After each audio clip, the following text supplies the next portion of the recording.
Hola, ¿cómo están? Gracias por acompañarnos en un nuevo programa de Gen TV. Hoy me acompaña el arquitecto y el doctor en urbanismo Guillermo Tella. Hola, Guillermo. Hola, Emi, ¿cómo estás? Gracias por estar hoy con nosotros en Gen TV. Vamos a hablar de la inquilinización de los argentinos, o dicho de otra manera, la imposibilidad de cumplir el sueño de tener una vivienda propia.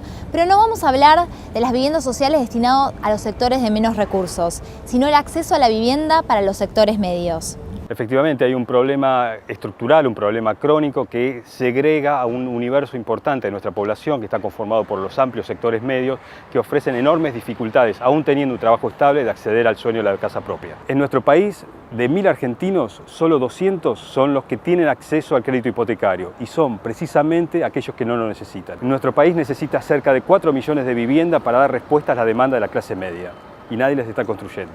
Guillermo, ¿por qué estamos rodeados de obras en construcción, al menos acá en la ciudad de Buenos Aires? En la última década se ha construido mucho, pero tiene que ver con un proceso fuertemente de especulación inmobiliaria. No existen programas de asistencia, de subsidio, de contención a los sectores medios.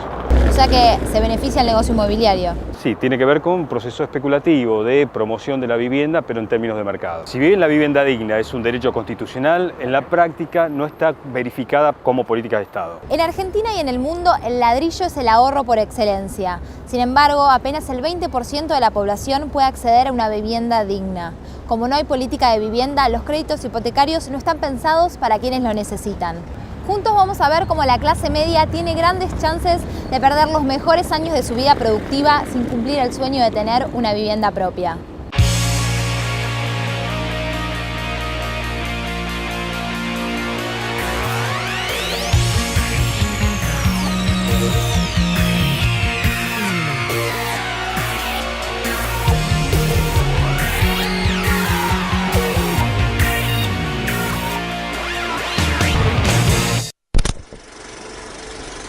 La inquilinización de la clase media se debe fundamentalmente a la falta de crédito hipotecario. No porque no exista, sino porque con la inflación un crédito tradicional de cuotas fijas del sistema francés se vuelve muy caro a la entrada.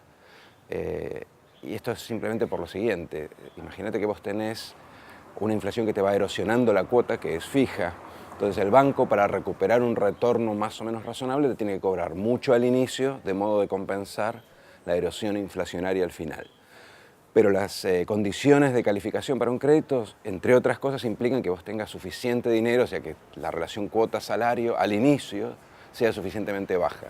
Como esta cuota es increíblemente alta por la inflación, hay muy pocas familias que califican, en general familias que ya tienen ahorros y que pueden de todas formas comprárselo con dinero de amigos y familiares, con lo cual hay muy baja calificación de familias y muchos de estos hogares que en otra situación habrían pedido un crédito y habrían comprado la casa, hoy se tienen que contentar con alquilar. Según estudios y según lo que opina la gente, generalmente ese porcentaje de población es de un 20%.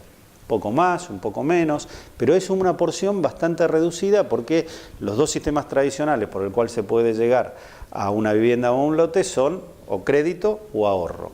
Y la verdad es que el crédito es caro, no todos califican para eso, y el ahorro hay momentos que hay que pensar bien en qué se puede ahorrar, ¿no? Las familias de clase media históricamente acceden a las viviendas por distintos mecanismos. Uno de los mecanismos que soporta, digamos, o sobre los que se apoya el acceso a la vivienda en la clase media es la herencia, ¿no? La transmisión de capitales familiares a través de las distintas generaciones que forman parte de una familia. Nadie puede acceder como tendría que acceder, porque en realidad es como si vos pudieras acceder a una vivienda como pagás la cuota de un auto. Hay un conjunto de población muy grande que nos queda fuera de esta posibilidad y ahí es donde el Estado debería estar interviniendo, porque cuando hablamos de un derecho constitucional no quiere decir que el Estado le tiene que regalar o dar a cada habitante una casa. Lo que tiene que tener es instrumentos adecuados a las capacidades de cada segmento de la población como para que puedan llegar a esa instancia de tener una casa digna. El proceso de inquilinización tiene dos partes. La más visible es la inquilinización de la clase media argentina, que son por lo general hogares que tenían o tendrían en una situación normal acceso al crédito hipotecario, y que ahorrarían en ladrillos básicamente pidiendo un crédito y repagando el crédito y por lo tanto comprando la casa a lo largo de su vida laboral, de modo tal que cuando se retiran tienen su casa y no tienen que pagar un alquiler. Es cierto que ese 20% de población que hoy puede comprar por crédito, por ahorro, una propiedad, también se puede ampliar a un segmento mayor cuando ese segmento tiene una ayuda, cuando ese segmento se encuentra apoyado por alguna situación extraordinaria, es lo que yo llamo tener unos suegros macanudos, ¿no? Cuando uno tiene unos suegros macanudos que le puede estar arrimando unos pesos, que le puede estar ayudando con un crédito, etcétera, ese núcleo familiar puede también comprar una propiedad. Y acá es donde se muestra una ausencia casi total del gobierno, en la promoción de créditos y de ahorros. Me parece que es como otra vez darle vivienda a la misma gente que puede acceder a vivienda siempre. Parece casi ilógico que en este país se promocione el ahorro para comprar un auto, pero no se promociona el ahorro para invertir en una casa. El crédito hipotecario, en términos generales, en la Argentina, en los últimos años no ha sido una política fuertemente fomentada. Hay muchas restricciones para el acceso al crédito. Yo no los veo muy accesibles si vos no tenés algún adulto mayor que te esté ayudando a dar anticipos o a pagar cuotas. Un dato importante, Emi, existe una política destinada al dejar hacer y en este sentido es el mercado quien asume el protagonismo, el único actor fuerte y pareciera ser que las regulaciones y las promociones están en manos del Estado. Las variaciones de mercado hacen que la cuestión de ahorro, vivienda, sea un objetivo difícil de alcanzar. Históricamente los inmigrantes lo que hacían era consumir poco y ahorrar mucho. Y ahorraban en general en moneda local, una moneda que no tuvo inflación toda la historia argentina. La inflación es un fenómeno relativamente reciente. O sea que sí, había instrumentos de ahorro, ahorraban en el banco, ahorraban también en ladrillos, hacían vaquitas para juntar y comprar propiedades, era muy común el ahorro inmobiliario en Argentina, pero sobre todo en una situación de no inflacionario uno puede ahorrar tranquilamente en el banco, ir acumulando ahorros o incluso ahorrar en su propia moneda, en la latita, digamos, en el jardín. O sea que sí, el inmigrante era claramente un ahorrista tradicional y había instrumentos o por lo pronto no tenías la erosión inflacionaria. Siempre corriendo un poco atrás de las necesidades y después en los últimos 50 años con grandes crisis económicas, con picos de hiperinflación, la vivienda también ha sido un poco un testigo de eso, ¿no? Por un lado un refugio de los que han podido ahorrar y por otro lado se ha hecho más inaccesible para los que no pueden comprar una vivienda sin un crédito o les representa un porcentaje muy alto del ingreso que tienen por hogar. Lo que se da hoy es algo que se relaciona directamente con lo que te decía antes. Si vos, al ahorrar en el banco, o sea, no especulativamente, no, un ahorro que sea relativamente seguro, perdés el 10% todos los años, tenés un incentivo a comprarte el kilo de pan hoy y comértelo. Porque de todas formas, si yo ahorro para el próximo año, voy a estar comiendo menos. Entonces, claramente estas tasas de interés bajas, que son una política de gobierno, y que increíblemente mucha gente las ve con buenos ojos porque piensa que incentiva la demanda. Es cierto que incentiva la demanda, pero desincentiva el ahorro. Hoy hay 11 millones de jóvenes que no tienen la posibilidad de tener un techo propio. La mayoría de los jóvenes trabaja más en negro que en blanco, o sea, tiene poca posibilidad de llegar a un crédito donde tengas que pagar una cuota de 2.500, 3.000 pesos por mes. O sea que es imposible. Y en realidad es imposible ser propietario de una. Nadie ha sido propietario de arranque. O sea, todos hemos empezado escalonadamente a poder acceder a un alquiler y bueno, y así sucesivamente. Estamos hablando en el país de 11 millones de personas o más, pero además que los jóvenes, y esto pasa en muchas localidades, sobre todo las del interior, es un segmento sumamente importante porque es el que más dinámica tiene, el que puede incorporar energía nueva, es el que se tiene que ir instalando y teniendo sobreexigencias muy importantes. Los jóvenes tienen que estudiar, tienen que trabajar, tienen que hacer su primera experiencia, pero tienen que recrearse, tienen que conocer otra gente, forman sus familias, tienen que atender a sus hijos. Entonces, es lógico que el Estado tenga que estar dando ciertas prioridades, que no implica que otros segmentos no las tengan, pero sí dar ciertas prioridades para ayudar a que el desarrollo de estas personas en esa etapa de la vida sea lo más fácil posible. Hoy pasa todo lo contrario, o sea, hay un segmento que tiene dificultades para desarrollarse, para acceder al primer empleo, para acceder a la primera vivienda, para ganar un buen sueldo. Ese es el de los jóvenes. Yo diría que poco y nada para ahorrar hoy, porque si tenés ingresos en pesos, que es la gran mayoría, la tasa de interés en pesos en Argentina desde el año 2003, yo diría, pero fundamentalmente en los últimos años, ha sido en términos reales, esto es comparada con la inflación, muy negativa. Para darte un ejemplo, la inflación estará en alrededor del 25%, la tasa en un banco y para un depósito está al 15%, otros activos de igual riesgo van a estar obviamente al 15% porque todo es arbitra, digamos, se compara. O sea que si yo tengo un ahorro, esto es, si tengo un ingreso por encima de lo que necesito consumir, que me da para comprar, digamos, 1 kilo de pan, si lo pongo en el banco, al año voy a tener 900 gramos de pan. O sea que sí, puedo guardar algo, pero como incentivo de ahorro es muy bajo porque estoy de alguna forma dándole 100 gramos de pan al banco o al gobierno, que es el que se endeuda estas tasas, todos los años. Entonces hay muy poco para ahorrar en términos no riesgosos.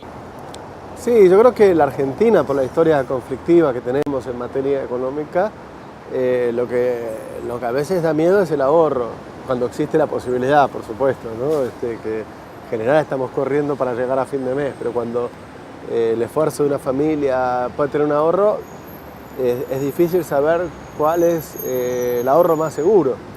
Entonces, la vivienda, el ladrillo, digamos, ha representado históricamente una forma de tener una seguridad de que el esfuerzo del trabajo queda, y otras han resultado más volátiles.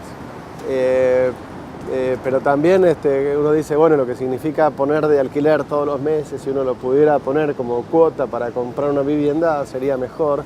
Lo que pasa es que es muy difícil digamos, nos ha costado mucho históricamente tener un mercado de crédito que llegue a una parte amplia de la sociedad. El Estado esté cerca tuyo, y el Estado en general no está cerca de la clase media nunca. O sea, porque además la clase media es la que en general no pide, no tiene formas de acceder a los pedidos, o sea, porque nunca se los contempla en general. Hace varios años venimos escuchando sobre los planes federales de vivienda y el plan Procrear. ¿Pero a quién están dirigidos estos planes? ¿Funcionan en la práctica? Históricamente los planes de vivienda han estado dirigidos a los sectores populares. En este caso, la llegada del Procrear focaliza sobre aquel universo de propietarios del terreno destinados a construir o remodelar su vivienda. Cuando se habla muchas veces de la distribución del ingreso, ¿no?, como condición sine qua non para lograr una sociedad más integrada. Distribuir el ingreso es distribuir lo monetario, es distribuir el presente, y es algo fundamental. Sin embargo, tenemos que avanzar en discutir la distribución de la riqueza. Distribución de la riqueza es distribución de los factores de producción: la tierra, el capital y el trabajo. La tierra urbana es esencial, cómo distribuimos justamente esa tierra para que todos puedan tener el acceso a un lugar en donde vivir. Y esto es lo primero. Después, la casa es algo que se puede ir construyendo por etapas, pero tener el lugar y tenerlo en forma adecuada es un primer paso. En estos últimos años ha habido una política de producción de vivienda social, ¿no?, bastante activa a través de los planes federales de vivienda, pero no han tenido como principal destinatario a los sectores medios, sino a los sectores medios bajos o a población que residía en villas o asentamientos, y que a través de estos programas lograron mejorar la calidad de sus viviendas. Pero son 10 años de este gobierno en el cual esta idea no ha aparecido. La primera estrategia fue el Plan Federal y ambas son buenas, ambas son situaciones interesantes para trabajar del Estado, pero que no llegan a completarse como una política. El Plan Federal, también tenemos que decir que entre lo que son los anuncios y lo que son las realidades locales hay mucha diferencia, no solamente entre la promesa y el hecho cumplido, sino cuando uno compara distintas ciudades. Hay distintas realidades y esto quiere decir que quedó mucho en manos también de las gestiones locales el éxito o no de este instrumento. Y ahí hubo mucha equivocación, porque los municipios muchas veces tomaban esto como una suerte de botín político y no como hechos transformadores de la ciudad. Y esto en el medio, los cruces de corrupción que obviamente el Plan Federal o la mayor parte de los hechos de obra pública han tenido, por lo menos en varios lados. Los planes de vivienda atacan o atienden un sector distinto de la población, no el sector que tradicionalmente tendría acceso a un crédito hipotecario, que es más bien de clase media. En principio debería haber más. El gobierno ha tenido muchos anuncios de planes de vivienda, los ha hasta hace relativamente poco terciarizado en organizaciones, en ONGs, organizaciones como, en el caso del plan Sueños Compartidos, la Fundación de las Madres de Plaza de Mayo. El Procrear no está logrando llegar a los sectores más bajos, no está logrando ser un instrumento de transformación urbana, por lo menos en algunas ciudades donde a mí me ha tocado observar, el Procrear sigue siendo una herramienta para los sectores medios altos, no digo en su totalidad, pero en gran parte. Hay Procreares en barrios cerrados o en barrios de alta gama, no tanto justamente en los lugares donde uno quisiera transformar. Son negocios que se resuelven entre los amigos de las municipalidades. Ni el Procrear ni el Plan Federal le están llegando a los segmentos más necesitados. El Procrear se focaliza fuertemente o pretende colaborar con las familias que tienen un terreno y quieren construir en él, o también es una de las modificaciones que se hizo recientemente al diseño original, es que provee fondos para la mejora de la vivienda. Ahí sí, ese va a ser una línea que posiblemente sea muy aprovechada por hogares de clases medias. Estas políticas que tienen que ser de una manera realizadas, llevadas adelante de una manera integral, articulando los distintos niveles del Estado, no administrando los recursos del otro, insertándose en las estructuras sociales para trabajarla en conjunto con los sectores privados o de las organizaciones civiles de la comunidad, también tiene que entender los impactos socioeconómicos que van generando. No solamente tener el enfoque de construir casas, porque como dice un mexicano que respeto mucho, no se trata de construir casas, sino se trata de consolidar vecindades, ¿no? Y en definitiva lo que nosotros vamos haciendo en una ciudad es justamente eso, construir nuestra propia sociedad. Veamos cómo los planes federales se insertan dentro de la ciudad y vamos a encontrar ejemplos muy variados, ¿no? Pero aquellos donde sigue siendo el plan de vivienda social que no logra integrarse, obviamente no es la sociedad que queremos. Tampoco queremos la sociedad del barrio cerrado ni la de la villa. Todos esos son ejemplos de guetos que no llevan a construir una sociedad integrada y mejor. Lo que tenemos que ver es cómo estas herramientas del Estado nos pueden dar justamente una ciudad más inclusiva, más solidaria y fundamentalmente con más esperanza, ¿no? En realidad está en un círculo de amigos, porque en realidad se les otorgó a intendentes amigos y a su vez esos intendentes amigos a amigos cercanos a la municipalidad. En el caso de la provincia de Buenos Aires, el tema de la vivienda y el acceso a los terrenos es un problema serio.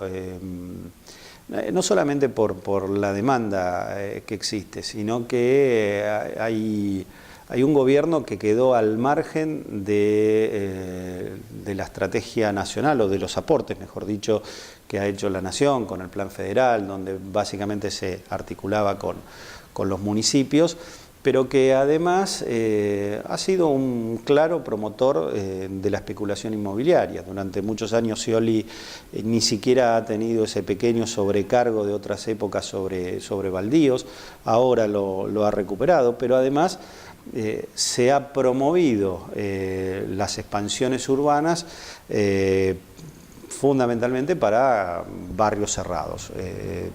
De hecho, en esta primera década del siglo, donde se piensa o se dice desde el discurso de la ciudad integrada, de pensar en los más necesitados, etc., la mayor cantidad de tierra incorporada a los desarrollos urbanos fueron de barrios cerrados. De hecho, ha crecido más la cantidad de este tipo de emprendimientos durante estos últimos 10 años de gobierno kirchnerista y sciolista en la provincia, que en los años 90, lo cual obviamente ya es mucho decir, ¿no? Pero las necesidades se han multiplicado y la ausencia provincial en la materia es patética, porque hay que decirlo, no pasa solo por la vivienda, no pasa solo por la construcción de un techo digno. Si esa vivienda no está en un barrio que tenga infraestructuras adecuadas, que sea un ambiente sano, que tenga los equipamientos necesarios, obviamente lo que estamos creando son condiciones inadecuadas y seguramente de repetir o repensar los pozos de pobreza, ¿no? A mi juicio no ha tenido mucho éxito en la materialización de esos planes. Hay muchos casos de planes incompletos o con problemas, o en donde las transferencias de dinero no han sido un poco oscuras. Y bueno, tenemos un caso típico como es el caso de Jock Lenden en el programa Sueños Compartidos. O sea que sí, se tienen que hacer, se han anunciado muchos, se han hecho bastante pocos, y eso implica que el déficit habitacional y posiblemente la inquilinización o precarización de la vivienda en sectores bajos no se haya revertido y en algunos casos se haya profundizado. Me parece que Procrear ataca el mismo tipo de problemas de una forma distinta, se lo saca a las organizaciones de tipo ONG, trata de centralizarlo en el gobierno y en un banco en particular, el Banco Hipotecario, que es parcialmente público. Me parece que la capacidad de gestión es bastante limitada en ese caso. Guillermo, ¿qué hay de cierto con todos los anuncios que realiza la presidenta con las grandes inauguraciones de viviendas en todo el país? Y ahora vamos a ver, Emi, que solo se construyó un 10% del anunciado. El gobierno desde el 2003 hasta el 2011 anunció alrededor de 600.000 viviendas, de las cuales se construyeron 70.000. O sea, no hicieron nada, porque en realidad no podemos hacer nada, porque si nosotros no destinamos plata directamente al hábitat, no a la vivienda, con la forma en que nosotros nos estamos moviendo con el tema de la vivienda, desde solo pensar que está en el Ministerio de Obras Públicas y que tendría que estar en el Ministerio de Bienestar Social, ahí tenés la gran diferencia.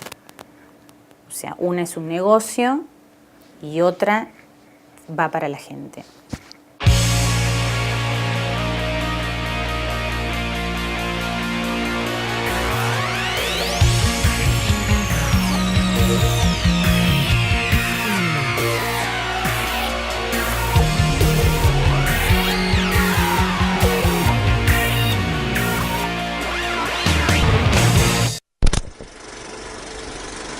Guillermo, mencionaste que en la Argentina faltan 4 millones de casas, pero ¿cuánto está el metro cuadrado, por ejemplo, en Las Canitas y en José C. Paz?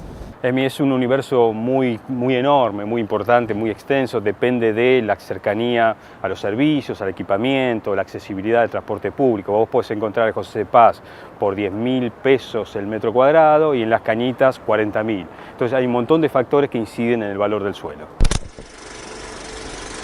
Vos pensás que en Argentina tenemos un déficit de 3,5 millones de viviendas.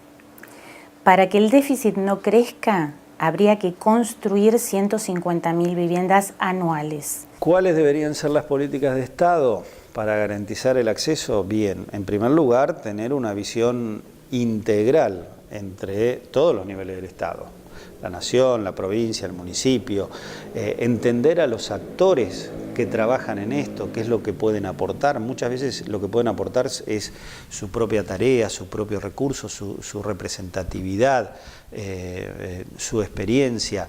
Es decir, tenemos que tener una visión integral porque el enfoque tiene que estar dirigido a un porcentaje muy amplio de la población. Es un porcentaje del 60, 70, 80% que hoy por sí solo no puede estar cubriendo eso. O sea, se considera un negocio inmobiliario la vivienda. Y la vivienda no es un negocio inmobiliario, es un negocio social, si lo podemos poner como negocio. O sea, es que la gente pueda acceder, como dice la Constitución, a la vivienda. Tengo que tener una política urbana razonable, planificada, estratégica, que nos permita justamente utilizar estas grandes herramientas tributarias, financieras, económicas, orientadas al desarrollo de los barrios que más necesitan de esa dinámica y, por otro lado, dejándolas de usar en los lugares donde por sí solo el mercado se reproduce. ¿Qué conclusiones podemos sacar? Hemos ido visto a lo largo del programa distintas dimensiones de una misma problemática y en todos los casos aparece un cierto desentendimiento por parte de las políticas públicas para dar respuestas a los sectores medios. Sería importante tener en cuenta, a modo de corolario, que hace falta hacer ciudad, preparar nuevos territorios para albergar a la nueva población y preparar esos territorios en términos de equipamiento, de accesibilidad, no solo de vivienda, porque la gente debe residir, pero también debe poder tener acceso a fuentes de empleo, a fuentes de espacios de formación, espacios educativos, de sanidad y demás. En ese sentido, planificar el territorio tiene que ver con una problemática mucho mayor que también involucra la vivienda. Es necesario entender que la cuestión de la vivienda es una problemática social y no particular. Gracias, Guillermo, por estar hoy con nosotros, por ayudarnos a entender la problemática de la vivienda. Nos vemos el próximo viernes en un nuevo programa de Gente Ve. Gracias por acompañarnos.